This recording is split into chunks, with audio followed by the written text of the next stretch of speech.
and warmly welcome to our first Deep Talk here in the sofa corner and in the room with our audience and at home at the screens. I would first of all thank greatly to our colleagues from Saxony who prepared this video footage. I think they gave us a lot of food for talking. We probably won't be able to touch all of the aspects they were mentioning. I'm very much honored to moderate this first Deep Talk, and I'm very happy to have with me panelists that have pronounced expertise, I would say. All three of them, and in fact there should be a third coming onto the screen. Yes, hello, Mikael, can you hear us? Hello, yes. Very good. Loud and clear. Glad that the technique works out well. Yes, so there are three panelists with me, and they are, I would say, designated practitioners who know Central Europe realities on the ground. From their daily work, they have to do what we've been hearing in the morning, I would say maybe on a more abstract or meta level. They know how it feels on the ground. And they can, all of them, they can truly contribute to our conference topic because they come from and work in long-standing industrial hotspots of Central Europe, which are at this moment turning towards CCI as a booster for transformation. So with me is Jana Belo-Hubkova. She's the head of the strategic planning department at the regional administration of Karlovy Vary in Czech Republic. Good morning. And Jana and the administration were associated partners to the IndoCCI project. With me is Michal Hladký on the screen.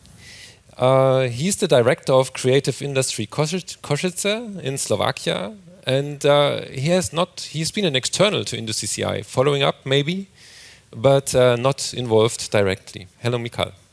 Hello, my pleasure to being here. And finally, we have Søren Uhle with us on the sofa. You have met him in the welcoming already. He's the CEO of the Economic Development Corporation in Chemnitz, Germany, and this company was not only lead partner, but also doing practical work on the ground as all the other regions. So this deep talk is all about, I would say, strategic practice. And without much further ado, I would like to move on to a first topic that was also mentioned in the video. One of the key strategic elements that were tested in IndoCCI were competence trainings on CCI, competence trainings offered towards administration staff. So public administration getting acquainted with CCI in trainings. And this happened in all of the regions, as we've heard. And so also in Chemnitz. And Søren, let me start with you, please. Why would you say, why are such trainings necessary, first of all? And what change are they supposed to make? And this is the question why. And then another question would add on to it, what came out of it? Was it successful and what remains? Yeah, I think the most important thing that we realize these trainings are and changing in the mindset of the people, and in a special way in the public administration, because I don't have only the people who are works in this administration, there is also an organization level with their own culture. And this both dimensions are influenced the creativity of the people and of the workers inside. And the training has a chance of reflection of the own abilities and of the own action. And you can reflect what is the hints and what is the problems that I don't be creative in a daily work. And in this way, there is a mindset topic for this admin training, that the people can reflect this.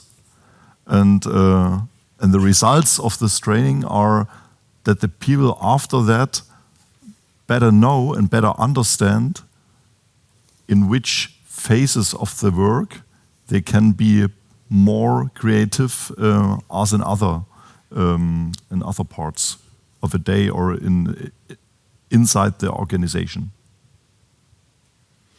Okay, cool.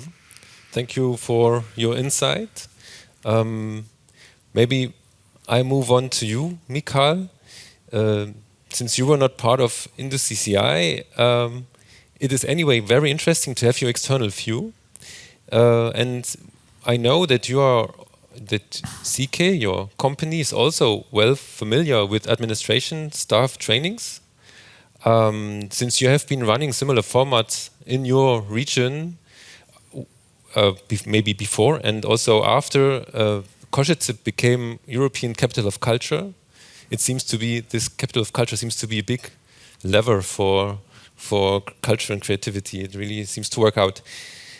So the question to you, what can you recommend? Should these trainings be turned into a permanent offer now that they have been successfully tested and their results have come up? So should they become a permanent offer?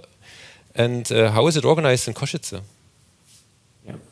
Thank you very much. Yeah, indeed, I think this should be a permanent offer or situation at the municipality or any administration, being also regional.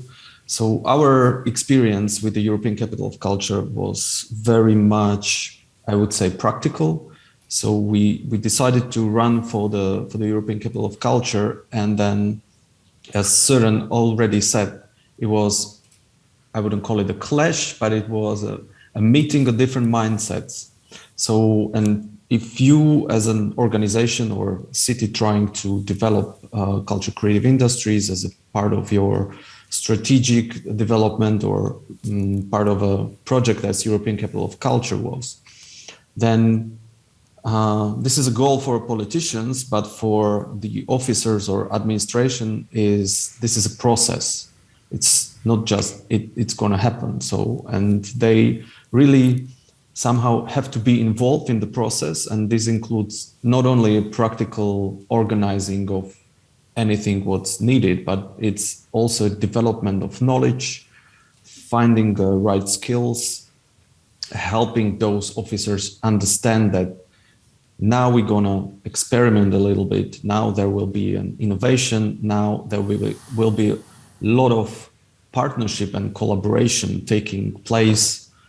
What probably didn't happen before, at least it was a case in Košice. So then the culture-led development wasn't present. So we started 2007-8.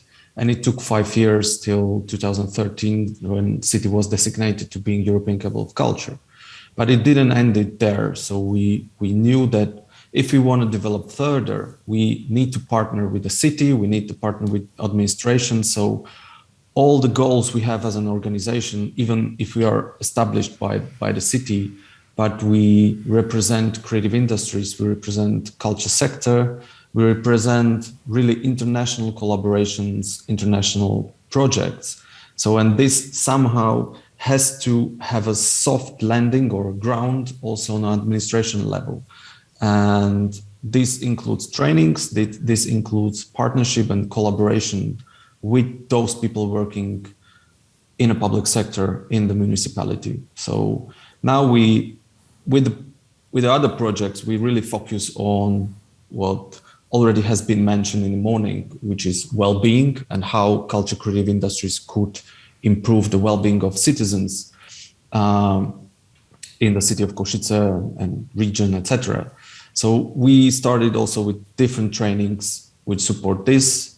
This includes design thinking, obviously, partnerships, understanding the value of money and how to be effective in what we bring to citizens, but also how to include participation as a practice in strategic development of the city. and how to operate as a living lab. So that's as a city as a learning organism, and that brings at the end one of our goals also the change of a culture within the municipality. Mikhail, maybe I can add on with a question on that. Since you have been doing it for such a long time, and as I understood, you're still on this way and doing trainings, or say you nurture this relation with the public administration. Can you see some sort of development in the administration, or does it stay on a certain level and you just try to keep the level?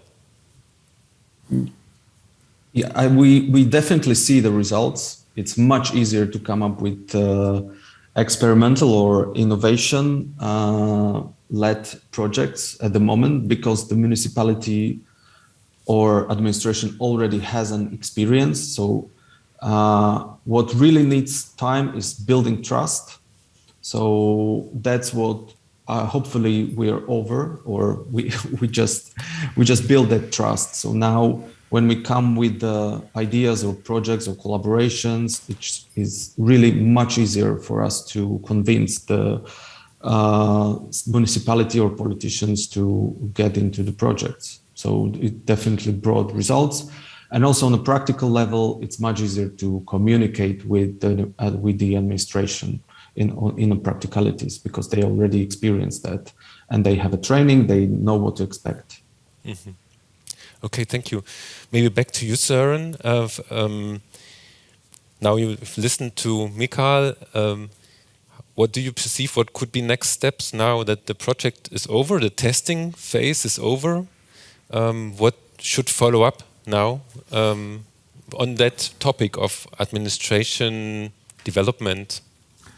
I think the big challenge for us and for every people in a city or in this structure is that we integrate that in the daily work, in our daily relationships between us and the public administration or municipality, for instance. And in this way, also the reflection that we can enable a process of creativity or creative collaboration and so on. And this is with daily use. And if you have a daily use, then you are stronger, and the situation for the people would be a little bit more stable. Our experience in the training is the first one of the people is, oh, that's very fantastic and creative methods and so on. But this, the second truth in this way is, what is with your own mindset? And how can the method of creativity or for instance, a design sprint or also, how can the change in the municipality, in the daily work of this people of the single worker, and in this way, I think it's every day we have to order or to have to convince about the daily use, and also in a good collaboration with us. Very cool, not too. I think we have a good relationship, and in this way we ourselves a very important role model for that. Okay, interesting aspect as well, to that you have to convince with what you do yourself as well.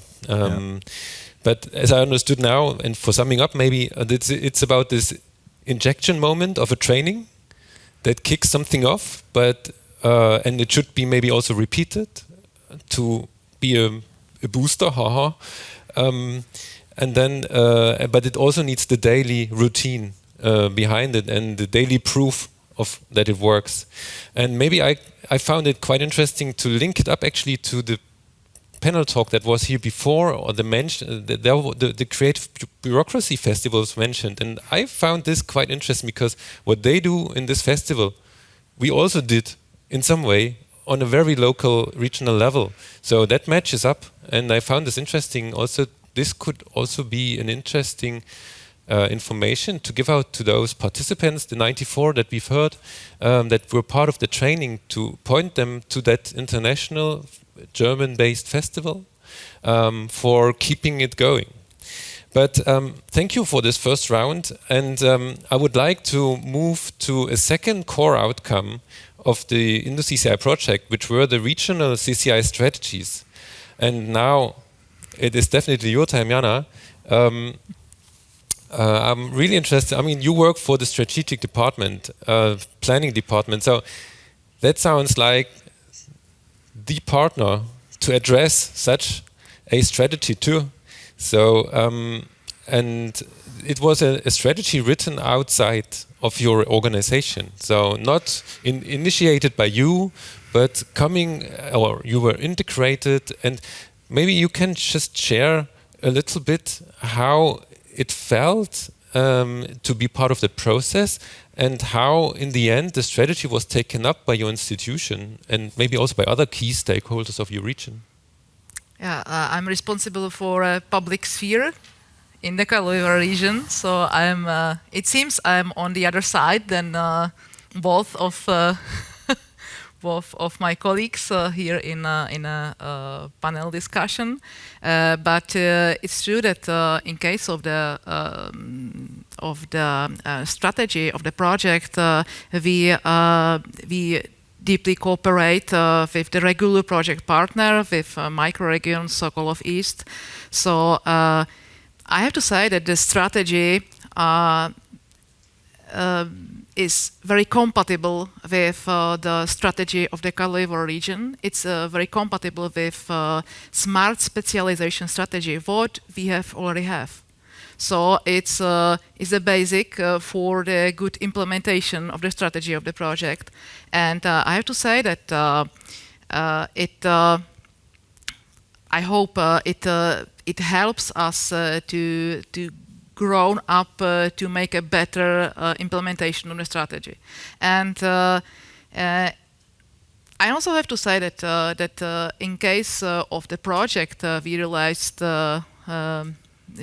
a small mapping of the creative industry in the region. It was a basic for finding and attract key stakeholders in the region.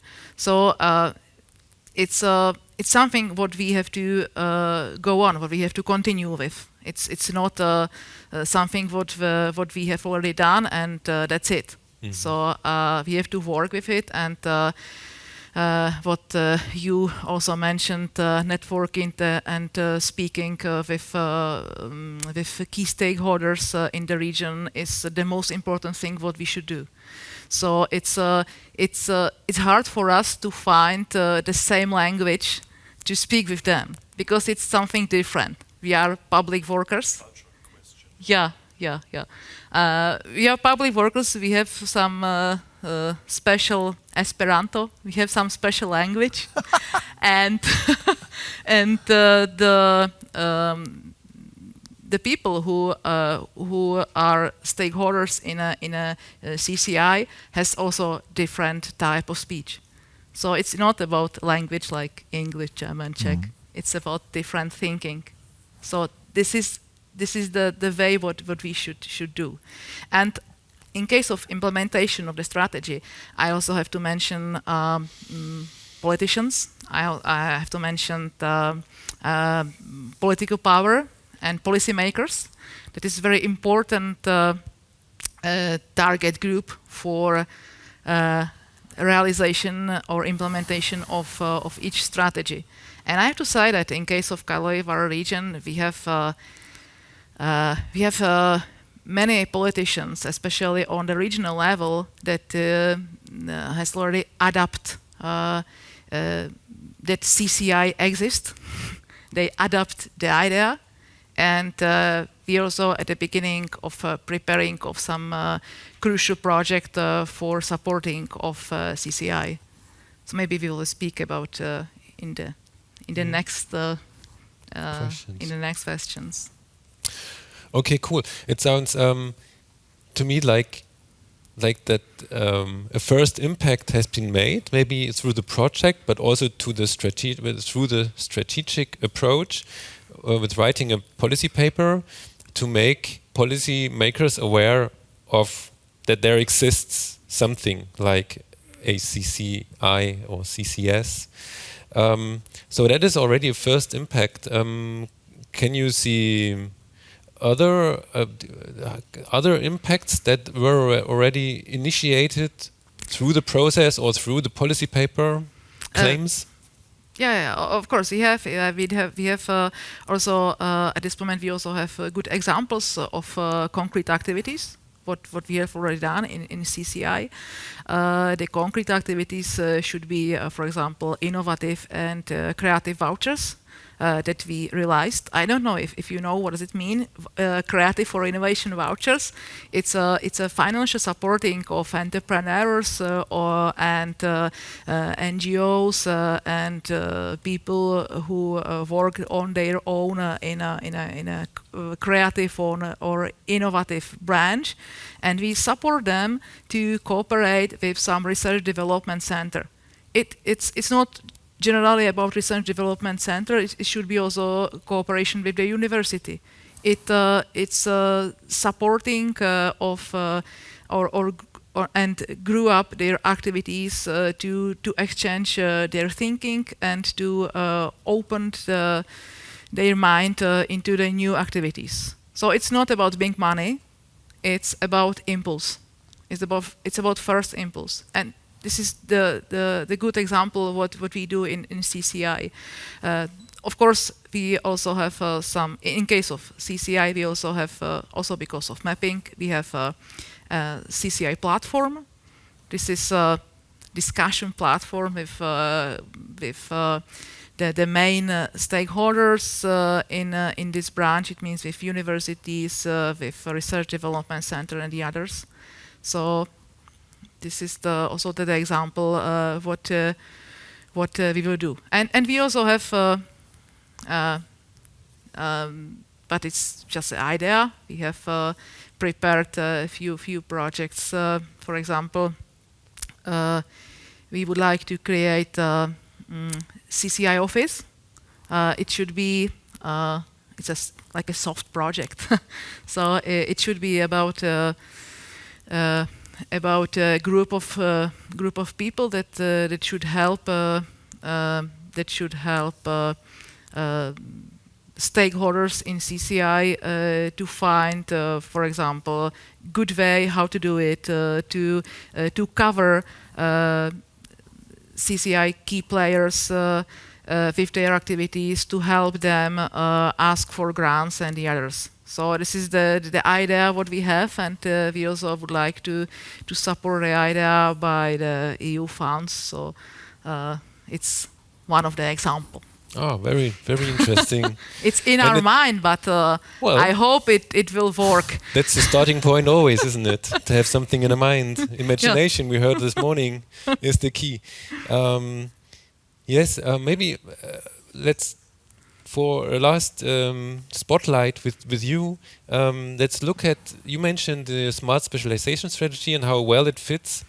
Maybe we can go back to that integration aspect, how to integrate this policy paper into existing strategies, how to align it. And you also you are also part of the Just Transition Fund programming. And so can you make use of the industry policy paper in that respect as well, or use the JTF fund for financing ideas from policy paper? So is there a linkage there? Yeah, Just Transition Fund, it's a big topic in our region in these days, because it's something new for us. It's Just Transition Fund. It's a new fund that is on the same level like ERDF, for example. So it's a big thing for us, and we are part of it. And in case of the Czech Republic, we prepare an operational program related to JTF. It's not in the hand of the region. It's the responsibility is in the hand of Ministry of Agriculture, and from the 14 regions in the Czech Republic, the only 3 regions are involved in the JTF. It's because of the fact we are a region in transition. So we hardly work on this operational program with the ministry. We try to find appropriate measures to be supported. And in case of the Karlovar region, we work on strategic projects and also grant schemes related to the Just Transition Fund. And the strategic projects what we would like to support from the JTF, it should be, for example, Research Innovation Center. It's infrastructure project in the Karlovar region, because unfortunately we still miss in the region public innovation center. We don't have any. We have a few private one, but it's a different function of it. So it works by the different way than the public innovation center. And in case of soft project that we prepare to be covered by the JTF, I should mention grant scheme that we will be as a region responsible for it, and the grant schemes related to entrepreneurship and digital innovation and human resources. There are 3 topics that we would like to support, and to be concrete what we support, it should be also about innovation and creative vouchers. It should be about supporting of startups and the similar activities. So we are ready for the money. So we hope we will be successful in this. Okay. Thank you very much, Anna, for this insight and for being very to the point of what it concretely means for hopefully for the next future. Moving to the neighbor, Karlsbad, Chemnitz neighbors across the mountain top. 30 kilometers. Sören, back to you. Also in Chemnitz, you have developed a strategy, a policy paper. Should actually show it. We missed to take it with us. It's such a nice paper, but it will be online after the conference in the upcoming days. Yes, the Chemnitz strategy. Maybe the question to you: has it been welcomed with open arms by the stakeholders, by the politicians? Maybe there's a difference between stakeholders and politicians, or did you have to fight hard to get it on the screen? I think it's a maybe an other fight. Maybe you mentioned it's a fight against a little bit ignorance. Maybe because we have seven points what we aims with a policy paper, and you have the very concrete and hard facts like enabling infrastructures for creativity. Everybody says, yeah, top, yes, we do it the same way in the past and in the present and in the future. And then you have capacity building. It's also a good headline for all, also for the creativity. And then you have, and I think it's the connection of all topics we have discussed here. It's the moment where the people be affected by the topic itself itself, because if they are, is our last point 7. I think it's a strange number. This point 7 sounds be a role model, as a stakeholder or in a municipality, that you have use the creative methods, also a good atmosphere. Also, there is also a part of a welcome message to others, to make a collaboration with that. You know, it's a atmosphere and a other part. Then you can't give that as a hard facts. It's very soft, and it influences their own behavior. And that's the problem of that, I think, challenge. That we all have our aim is that we, with IndoCCE, with the results of that we are influence the human behavior. And we make a transfer in the methods, but also in the organization and in the culture in this organization and institutions. Okay. And I think in this way starts the ignorance, because not my part. It's not my. It's we are enabling the infrastructures in creativity. Okay. And the rest is not mine. That's the point. I think. As we understand, there's still a lot to do.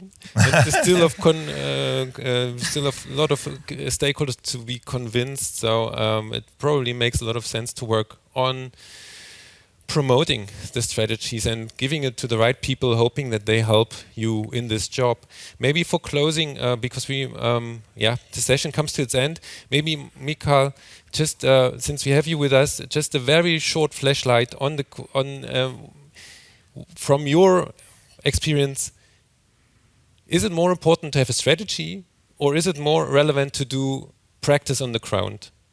And maybe just give it quite shortly, and let us have this as a wrapping up of this nice little session that I enjoyed very much. Thank you for participating already. Yeah, thanks. Thanks for the question. Well, I think it comes hand in hand. So somehow you have to have a practical examples, pilots or prototypes to convince for scaling up this as a policy, either on a local level or regional level. But you also have to have a strategy which as an umbrella serves to point out with vision and the mission it brings, that everyone in a partnership, everyone contributing to the strategy knows where they are heading, because otherwise everyone goes their direction and you can't really come up with a coherent result. So I think you need practical examples to support what you're doing, but you also need a vision which comes with the strategy. So that's our learning, at least. Okay, cool. Thank you very much also for this last contribution. So let's go on with the strategies, and let's also go on with the practice. The practice will probably come in, well, I know it comes in the afternoon. So thank you for this SOFA talk to my panelists, remote and physically here, and back the word to Ina on the stage.